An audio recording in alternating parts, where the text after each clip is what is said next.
नमस्कार दोस्तों, कैसे हैं आप सभी? उम्मीद कर रहा हूँ अच्छे होंगे। कल अर्थात 12 जुलाई से लेके और 18 जुलाई तक 2026 तक आपकी वरिष्ठ अध्यापक भर्ती परीक्षा का आयोजन होने वाला है और आप सभी अभ्यर्थियों को, आशार्थियों को मेरी तरफ से ढेर सारी शुभकामनाएं।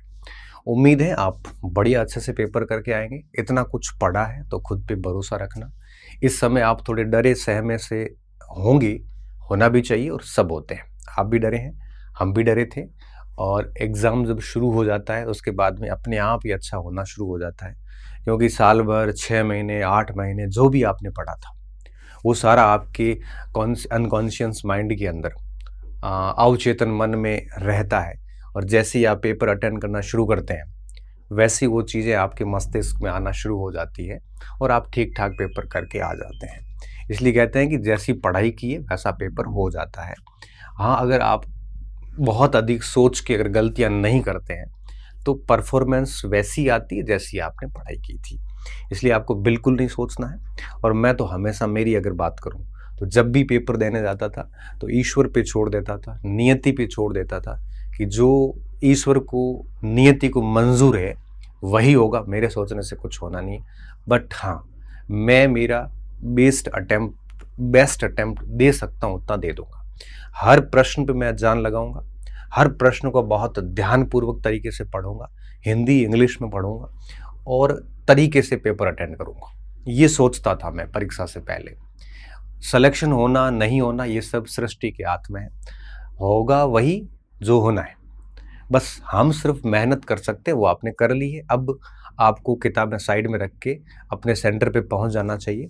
अपना प्रवेश पत्र वगैरह जो भी इंस्ट्रक्शंस आरपीएससी ने दिए हैं उसको ठीक से फॉलो करते हुए आज सेंटर देख लेना, अच्छे से आज ही देख लेना। और कल परीक्षा से जो भी आरपीएससी ने समय डिसाइड किया है उससे आधा घंटा पहले ही वहाँ पहुँच जाना। नहीं तो क्या होता है, लास्ट में हम रोते हैं, चिल्लाते हैं, सेंटर वो गेट बंद कर दिया गया। ऐसा मत करना। मेरा ये मानना है कि आज ही सेंटर देख लिया जाए। आपका सेंटर कहाँ पे है, टेम्पू वेम्पू में जाके चेक करके आ जाओ कि मेरा सेंटर यही है, ताकि सुबह आपको पता चल जाएगा कितनी डिस्टेंस है, जाने में कितना समय लगता है, ट्रैफिक वहाँ कैसा रहता है। सारा आज ही चेक कर लेना। बरसात का सीजन है, जल भराव का क्षेत्र भी हो सकता है, तो आज ही सब निपटा देना। लास्ट मोमेंट पे एक बार सेंटर और देख लेना। कई बार आरपीएससी लास्ट में सेंटर चेंज कर देती है। वो सारी चीज़ें देखा देना आज ही, ये सारा काम करके और प्रवेश पत्र वगैरह सारा कुछ जो कुछ है वो सारा टेबल पे रख देना। ऐसा ही कपड़े पहन के जाना जो आरपीएससी ने अपने इंस्ट्रक्शंस में कहे हैं। फिर वहाँ जाके जिद करोगे, लड़ोगे, आपका पेपर खराब होगा। ये ऐसा समय है जब मुझे लगता है आपको शांत रहना चाहिए, किसी से लड़ाई नहीं करनी। सामने वाला गलत भी है तब भी शांत रहो।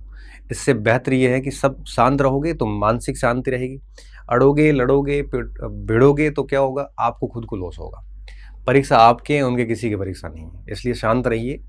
जाना, कोई 2 रुपये ज़्यादा ले रहा है तो दे दो उसको। लड़ाई नहीं करनी अपने को किसी से भी।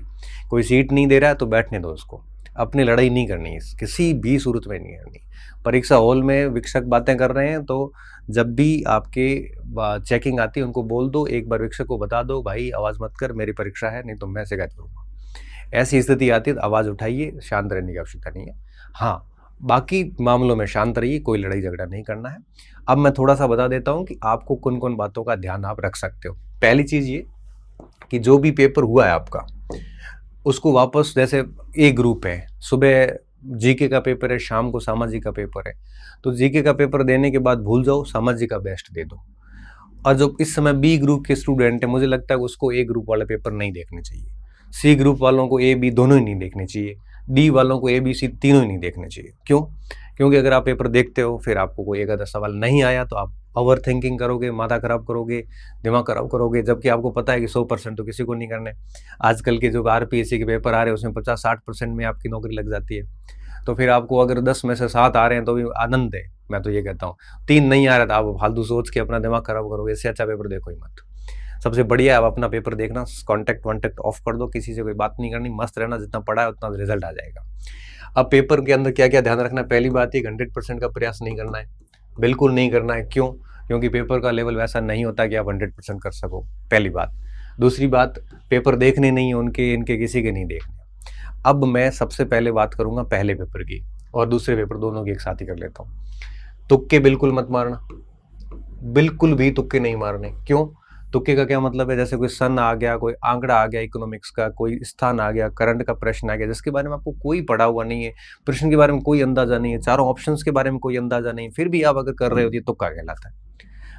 गलती से भी तुक्के मत मारना, अपने आप को रोकना। अगर आपको प्रश्न पेपर में मान लीजिए कि 60 प्रश्न ये आ रहे हैं 100 में से, तो मान के चलिए कि सबके लिए कठिन है, केवल आपके लिए नहीं है, तो आप रिस्क लेके और नेगेटिव में जाओगे। तो मेरी बात मानना कि जो प्रश्न आपको बिल्कुल नहीं सुना हुआ है, जिसके चारों ही ऑप्शन नहीं सुने, जिसके तीनों ही ऑप्शन नहीं सुने, मत करना, ये तुक्का कहलाता है। हाँ, रिस्क ले सकते हो आप, रिस्क लेना, तुक्के और रिस्क में डिफरेंस समझना। रिस्क क्या है? रिस्क उसे कहते हैं जैसे आपका सब्जेक्ट्स है और उसमें कुछ प्रश्न ऐसे हैं जिसको आप बहुत अच्छे से सही कर सकते हैं, थोड़ा सा रिस्क है, गलत भी जा सकता है, ऐसी रिस्क ली जा सकती है। 2 ऑप्शन में क्वेश्चन आ गया है, आप रिस्क लीजिए। गैस पावर वहां लगाइए जो आपका सब्जेक्ट है, मूल सब्जेक्ट। जैसे मैं इतिहास का विद्यार्थी हूँ, मैं भूगोल का विद्यार्थी हूँ, मैं इकोनॉमिक्स का विद्यार्थी हूँ, मैं इन तीनों में ही रिस्क ले सकता हूँ। और ऐसे प्रश्नों पे जिसके 2 ऑप्शन में मुझे पता है कि आंसर निकल सकता है, अच्छा इनके भी मुझे चारों ऑप्शन नहीं आ रहे, तो मैं डेफिनेटली रिस्क नहीं लूंगा। तो कोशिश करना कि आप रिस्क लीजिए, और किस पे लेनी है? जो आपके मजबूत भाग है।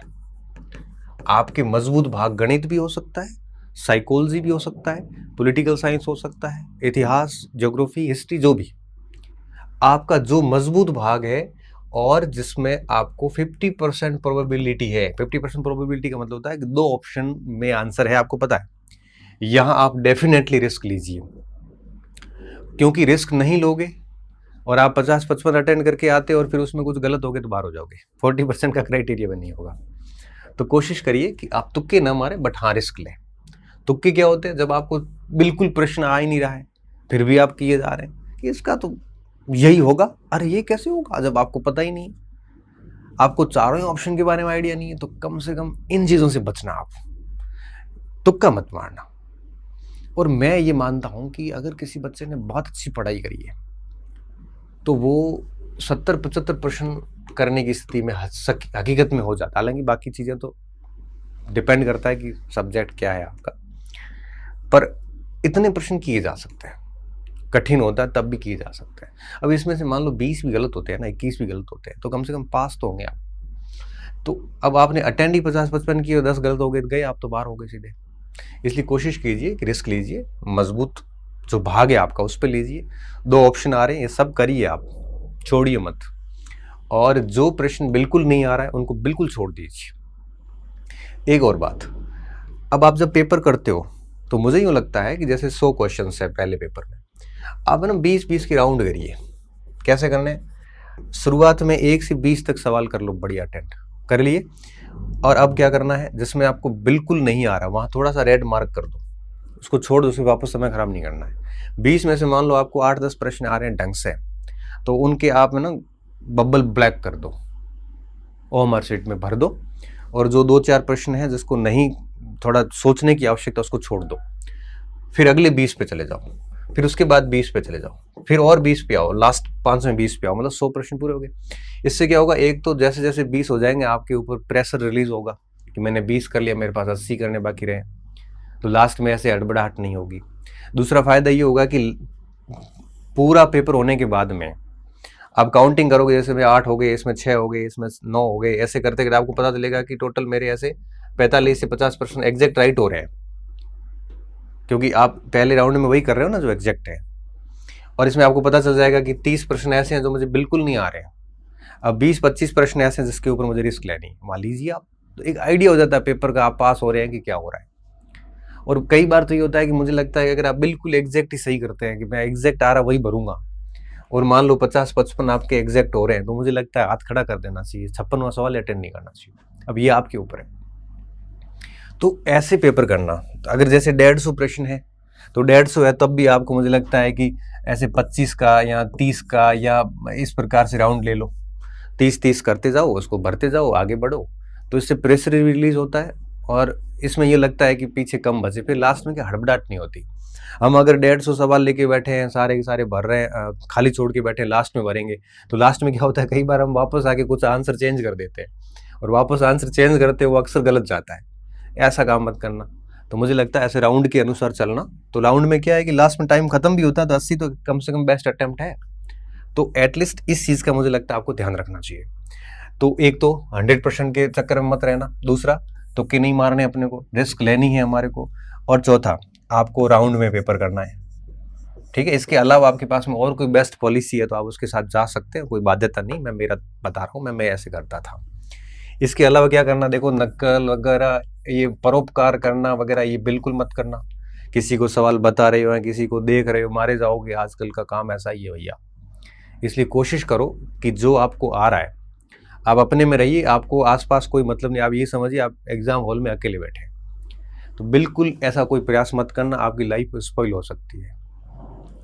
किसी भी शिक्षक से पूछना करना, ये गंदगी मत करना, नहीं तो बाहर आके कहोगे मेरे को मार्सा ने बताया था और वो गलत बता दिया, फिर कहोगे मेरे को पीछे वाले ने बताया था, गलत बता दिया। फेल होने के बाद कई बार मैं ये भी सुनता हूँ, बच्चे कहते हैं कि मेरे को पास वाले ने बताया था और गलत बता दिया। अरे भाई तो क्यों पूछा, तेरी खुद की गलती है। तो मुझे लगता है आपको इस प्रकार बिल्कुल नहीं करना है, आपको वही करना जो आपको आता है, ठीक है ना। और आपको ओएमआर सीट भरते वक्त पूरा ध्यान रखना है, आप रोल नंबर वगैरह बहुत अच्छे से चेक करके भरिए। वहाँ अगर गलती करते हो तो 5 नंबर आरपीएससी और काट लेगी। और जब भी आंसर भरते हो भैया देख लो, जैसे 8वें में सी है तो 8वां देख लिया सी है, बिल्कुल 8वां सवाल है, ए बी सी भर दो। फिर 9वां सवाल 9वें में बी है तो 9वें में ये बी भर दो। एक साथ 4 मत भरना। मैं ऐसी गलती कर चुका हूँ, सेकंड ग्रेड के अंदर 2012 वाला जो पेपर था उसमें 9 प्रश्न मैं गलत करके आया था। कैसे, मैं पहले ऐसे भरता था BCDA DBCA ऐसे करके, एक चूका पता नहीं चला, दो BCDA CBDA करके 8 सवाल चले गए। हालांकि नौकरी लग गई क्योंकि पेपर अच्छा हुआ था, पहला भी अच्छा गया था, दूसरा भी ठीक गया था, तो अलग बात है, अच्छी रैंक भी आई थी। पर वो गलती आज भी मुझे सताती है अंदर से। इसलिए मैं कह रहा हूँ एक एक सवाल का गोला भरो फिर दूसरे पे जाओ। ओएमआर सीट में कोई गलतियां मत करो। बाकी देखो, हड़बड़ाहट बिल्कुल नहीं, हड़बड़ाहट बिल्कुल नहीं। क्यों? क्योंकि सब ईश्वर पे छोड़ दो, सब नियति पे छोड़ दो। जितना आप भगवान पे छोड़ दोगे ना, भगवान यही काम करते हैं। स्पिरिचुअल शक्ति बहुत बड़ी शक्ति होती है कि जो होगा ना वो मेरे लिए बेस्ट है, और जो नसीब में लिखा वो हो जाएगा। बस हम तो सिर्फ और सिर्फ बढ़िया पेपर करके आएंगे।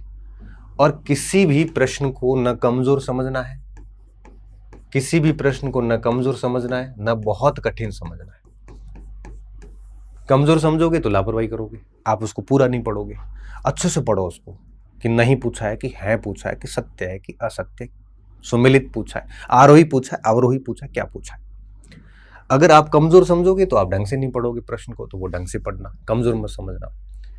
अगर आप बहुत मजबूत समझोगे प्रश्न को तो आप बिल्कुल छोड़ दोगे। कई बार ऐसा प्रश्न छोड़ देते, बाहर आके लगता है तो कठिन था ही नहीं, तो आराम से किया जा सकता था। इसलिए आपको सभी प्रश्न समान लेवल के समझने हैं और हर एक प्रश्न पे जान लगानी। मैं तो ये कहता हूँ, हर एक प्रश्न पे जिस बच्चे ने जान लगा ली ना, और 3 घंटे 2.5 घंटे जो भी पेपर है पूरे समय शिद्दत के साथ में अटेंड किया, गंभीरता के साथ, बिल्कुल कोई डर नहीं, वो बच्चे परीक्षा में अच्छी रैंक के साथ पास होते हैं। क्योंकि जितना सिलेक्शन के लिए ज़रूरी होता है तैयारी करना, उससे भी ज़्यादा ज़रूरी होता है एग्ज़ाम हॉल में काम रहना, शांत रहना और थोड़ा सा मजबूत रहना। शांत और मजबूत, यहाँ रिंकल नहीं आने चाहिए। कई बार यहाँ रिंकल आ जाते हैं, इसका मतलब बहुत गंभीर बच्चा। नहीं, शांत रहिए, शांत रहिए और मजबूत रहिए। शांत रहने का एक ही तरीका है, ईश्वर पे छोड़ दो। मजबूत सोचने का एक ही तरीका है कि मैं अपना बेस्ट दे दूंगा, बाकी जो होगा वो परिणाम स्वीकार है। मैं इससे ज़्यादा बात नहीं करूंगा क्योंकि आपका समय बहुत इंपॉर्टेंट है इस समय।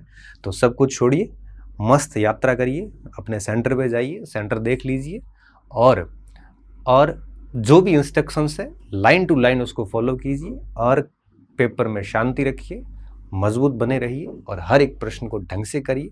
रिस्क लीजिए, तुक्के मत मारिए। रिस्क भी मजबूत पोर्शन पे लेनी है, 50% की प्रोबेबिलिटी है वहाँ लेनी है, तुक्के मारने नहीं है, और 100% का प्रयास करना नहीं है। पेपर आजकल ऐसे ही आते हैं, माइंड सेट तय रखना कि 50-55% भी हो जाए तो बहुत है, डरना वरना नहीं है आपको। मेरी शुभकामनाएं आपके साथ है। हम सॉल्यूशन कराएंगे, बाद में मिलेंगे आपसे, और आप सॉल्यूशन अभी भले मत देखना, बाद में देख लेना, लेकिन हम कोचिंग संस्थान है तो क्या है कि वो करवाएंगे सॉल्यूशन, तो आप लोग आराम से बाद में देख लेना। तो बहुत बहुत शुभकामनाएं, और कल का दिन आपके लिए बहुत बड़ा दिन है। किसी बच्चे के लिए परीक्षा में शामिल होना बहुत बड़ा दिन होता है। हजारों लाखों लोग शामिल भी नहीं हो पाते हैं। आप तो बीए, बीएड, एमए, बीएससी कर करके एग्जैक्टली परीक्षा में बैठ तो पा रहे हैं। बहुत सौभाग्यशाली व्यक्ति है आप। ये आपके लिए जीवन का सबसे बड़ा दिन है। इसको एंजॉय कीजिए और बढ़िया पेपर दे के आइए, और फिर आने के बाद नई प्लानिंग करेंगे, हम नया वीडियो बनाएंगे आगे क्या करना है क्या नहीं करना है। बहुत बहुत धन्यवाद विद्यार्थियों, अच्छे रहिए, मस्त रहिए, और ढेर सारी शुभकामनाएं और आशीर्वाद आपके साथ। मेरी शुभेच्छा ये है कि आप बढ़िया करके आए और अच्छा रिजल्ट दे के आए। पुनः धन्यवाद और शुभकामनाएं।